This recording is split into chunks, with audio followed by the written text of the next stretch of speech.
Trev's Hockey Show. I'm the Trev. That's too sweet. Anyway, if you've been with this channel long enough, or if you've perused my playlists, more specifically the Winter Classic playlist, you've probably come across this video. We talked about it like 5 years ago. And that's the point. It's 5 years old now. It's probably time to update it. So, with all that being said, the executive decision has been made, and we are going to update my rankings of every Winter Classic jersey that's come out since 2008, with the newest editions, obviously, just a little less than 2 weeks ago. It'd be nice to add those in here. I mean, I think I have about 10 jerseys to add to this, so there's that. Now, quick disclaimer before I start. In updating this video, I haven't referenced the original material. So I can't tell you if my opinion on some of these designs has changed or not or anything like that, but the important thing to remember is this is just my opinion. And you're more than welcome to give me your best of, worst of rankings if you want to. But either way, we're ranking Trev's idea of the best and worst Winter Classic jerseys, starting from worst to best. So let's talk about it. Before I start, big shout out to NHL Uniform Database for helping with this video. So starting with the absolute worst. We got the 2015 Chicago Blackhawks throwback. Might as well call it what it is, and just a throwback. Normally Chicago was really good at making outdoor jerseys, but this is the one time I think they phoned it in. But I'm wrong on this because the next jersey, the next one they phoned in, was a carbon copy of the one they wore in 2015. The biggest difference, if you can spot the difference, is that black on the bottom. That's it. It's the only change made between the 17 and the 15 editions. Otherwise, it's still a throwback.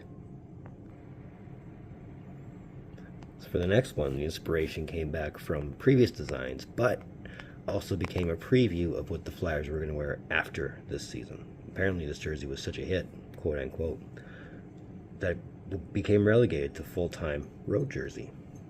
Now, I get it. I mean, it ain't broke, don't fix it. The Flyers formula has never really changed, but put some imagination into it, man. That's all I'm asking. Now, the Minnesota Wild definitely lived up to the name in this jersey. It is wild. So many different things going on. I mean, the state of Minnesota, the Minneapolis abbreviation, the St. Paul underneath, I was never a fan of to begin with. But later on, I'm pretty sure I reviewed this. Later on, I found the shoulder or the elbow patches. What is that? I mean, I get it. It's the inspiration from what they decided, but no, that's just tacky. Now, the Rangers are normally pretty good at keeping their outdoor jerseys simple, and well, this is almost too simple for simplicity's sake. That crest on the front, the NY crest, I just did not care for. That was almost too much. That would have fit perfectly on the shoulder, but hey, you gotta do what you gotta do, right? Not their best design, I'll say that much. And they have a few entries, but not their best. Now, what's upsetting about the 08 Winter Classic, Pittsburgh at least put in an effort to give you a nice looking jersey. Buffalo just gave you a throwback. And I don't know, I mean, maybe we got spoiled with the Penguins jerseys, that we expect a certain sense of artistic flair to the jerseys and not throwbacks, but alas, Buffalo gave us a throwback. Is what it is, right?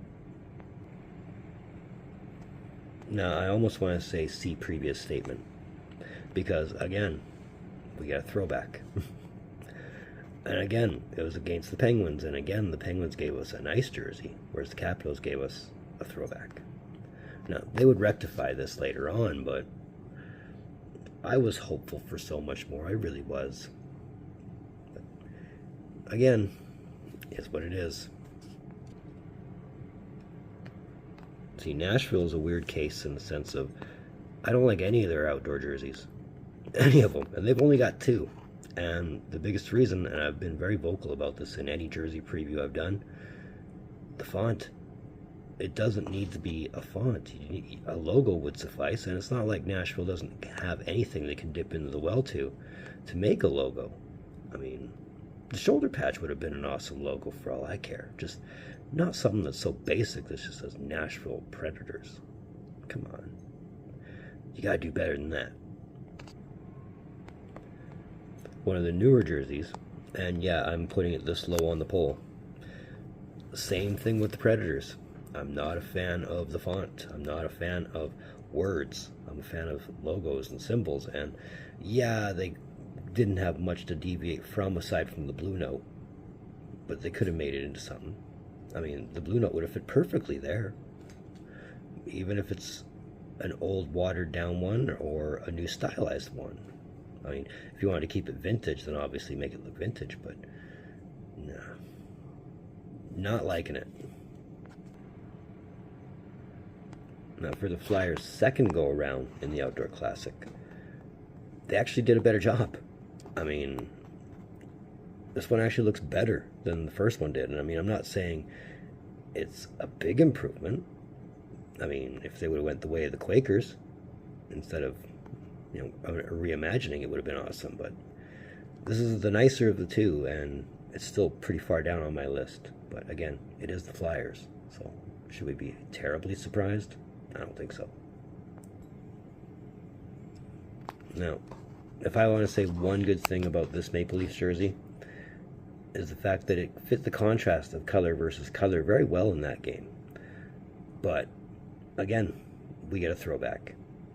And the only reason this is really ranked higher than what it is because, again, the color versus color. It seemed to make the game that much easier to follow, I guess. But not one of my favorites. Now, for the second outdoor jersey from the Sabres, this one's actually better. It's an improvement of a throwback. I mean, it's a lighter shade of blue. You got New York in the middle of the Sabres and extra lines. And it just looks good, compared to the throwback they gave us previously. It looks a lot better. Maybe they should have stuck with something like this the first time. But hindsight's 2020, right? The biggest thing that threw me off this jersey wasn't so much the bear logo. It's the word Boston. You could have just inflated the bear and called it that, but you had to throw a word on it, right? If it weren't for that, I'd probably rank it higher. Maybe. I don't know, but that word mark, it just does not fit it at all. So to finish off the big one at the big house, again, everything on this is nice except the word mark. Yeah, I don't know. I can't explain what it is about just the word mark or the fonts, but they just drive me up the wall. I mean, you straighten out the wing wheel, you got a hell of a jersey. You take off that word font, it's even better. But yeah, again, the numbering, the color hue, everything is nice. It's the word mark that does it off for me. So for this edition of the Bruins, it's not that it's an ugly jersey. It's actually a nice jersey. It's just there's a lot of better jerseys ahead of it. I mean, not really picking on one specific thing, but I mean, the brown mixed with the black, you might want to call that if we're picking at things. But like I said, it's not a bad jersey. It's just there's a lot of better jerseys ahead of it, in my mind anyway. So you're probably asking what separates this throwback from any throwback I've already talked about before. Well, this is pretty much a stylized throwback. I mean, the vintage elements are still in place, but it's a pretty blue, and that's a positive no matter how you look at it. They do outdo themselves eventually, but again, it's a case of there are nicer jerseys ahead, and this one isn't a blatant throwback compared to the other ones. No, this isn't quite a throwback. It's a nice replica for sure. And the only reason it's not a throwback is because it's one word Blackhawks, not dual word Blackhawks. It's nice, but it's all black and white. Throw some color in there. I mean, you had enough room for a red stripe. I guarantee it. Like I said, it's nice. It's just missing color. Now, I like this one because it changes everything as far as the Capitals look is concerned. Like, it's not a red as much as it's a maroon. And I don't even know if I'd want to call it maroon. I mean, yeah, you can forgive the Capitals across the W, but it's a vast improvement instead of the throwback. And on the ice, I thought it looked really good. Not up there in one of my favorites, but definitely one that I would lean to. Now this one, I didn't mind at all. I mean, it is a Canadiens jersey, yes, but we can forgive that. It's a different tone of blue on a Canadiens jersey, though. Especially this one. It just seemed to pop it really nicely. And I mean, with that patch on the elbow that they used to wear back when they recognized world champions in patch form, it reminded me of the old joke, you know, how many Canadians does it take to change a light bulb? None. They'll stand there and talk about how great it was. But all in all, one of the nicer Winter Classic jerseys in my mind. Now this one was a different approach, in a good way. I mean, you're used to the Bruins, at least everybody that I've grown up with is used to the Bruins being black and yellow. Well, this one's brown and yellow. And it's barely noticeable brown. I mean, when you were watching the game, you were swearing it was black. When you saw it in person, it's brown. A nice jersey that complemented the other jersey that was involved in this game, that being the Flyers. And I'm not going to lie, for a while I was actually looking for this one. I was going to add this to my collection, but I didn't. But there are better Bruins jerseys. Just saying that now. So a match to the throwback. And again, this one is a stylized, modernized throwback, but the thing that keeps it vintage is the vintage white. So they knew what they were doing on this one. One of the nicest blue jerseys I've seen, I think. And yeah, I'm still looking for this one myself. Definitely one I'd add to the collection. It was just nice to see them actually have a counterpart to the one they previously wore. You don't see that a lot. So one of the one times where the Penguins actually got it right. Going back to the Pittsburgh Pirates for inspiration, and this one looked really good. I'm not even gonna lie, and if you know my feelings towards Pittsburgh and the Penguins, me saying this, me ranking this as high as it is, should be a shock, but this one, they got it right. And I for one was happy to see it. So moving into the top 10. And yeah, I had to throw the stars on this one. I had to throw them up this high because the contrasting colors, the tan on green with the brown gloves, oh, it was amazing. I loved it. I mean, you can forgive the stars in the middle of the jersey. That's just part of the logo. I get it. But it's not a bad look. It actually, I think the star in the middle, around the D and the stars, it complements it. It just pops the jersey right there. So, again, another one of those jerseys that I'm still looking for. I'd love to add. Just a matter of finding it. It's another one of those Penguins jerseys that they got right. They combined two different versions of throwbacks and put it all together as one. And while I remember this jersey for various different reasons, in person, I can tell you it's a nice jersey. No, I didn't buy it for me. It's another story for another time that I just don't want to talk about right now. But again, another one of those where they got it right. And it's a shame that this jersey seemed to bring them bad luck, because I would have loved to have seen it in their repertoire for at least more than 2 years. That's just me. I'm surprised, actually, I put this one as high as I did, because A, it's new, but B, it looks fantastic. I mean, yeah, it's a combination of two different eras with some modern touches, and I mean, one day the Blackhawks will get the retro jersey right. And again, it's a case of just putting a space in between black and Hawks. All told, though, this has got to be one of their best outdoor jerseys they've made. Not the best, one of their best. And it hasn't even hit the ice yet. I can't wait to see it when it does. But for the now, it's a really good looking jersey. It's hard for Vegas to come out with outdoor jerseys. It really is, because they don't have the history behind them. But they do have an imagination, and this was just an imagining of what it would have looked like had Vegas had a team in the 40s and 50s. And I don't think they missed the mark by much. I mean, the V in itself, that's pretty awesome. The numbering, I thought was probably the best part of this jersey. I mean, it beats their glow-in-the-dark jersey, let me tell you that. It's not a bad look. It's clean. It's direct. It's to the point. It's everything it should be. And it's one of the nicer ones. Oh, alas. The one that started it all.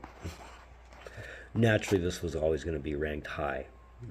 Not because it's the first, but because this was the inspiration for everybody in their throwback and, stylizing Winter Classic jerseys. Bringing the elements of the past together to make this. Again, another one of those, I didn't buy it, but in person, it's a nice jersey. Not that I'm still looking for it, but if I saw it again, I don't know if I would pass it up.